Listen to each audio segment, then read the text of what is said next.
অগণন মানুহ বহুত মানুহ মানে ঢোল পেঁপা ইমানে বাজিছে নহয় মানে কামটো কি কম আৰু সেইকাৰণে মই মানে প্ৰথমতে ইয়াৰ পৰাই ফটো কেইটামান লৈ ল'ম বুলি আহি গ'লো আৰু যাম বাৰু তাতেও কেনেকা পূজাটো কৰে মই এবাৰো দেখা নাই চাবলৈ যাম বাৰু যে গেটৰ পৰা সোমাই যাবলৈ লৈছো ইমানে মানুহ সঁচাকৈ দেই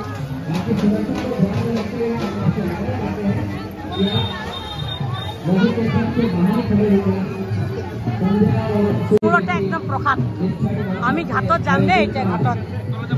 ছট পূজা কি দেবতা পূজা করে বলে মই সুধিছো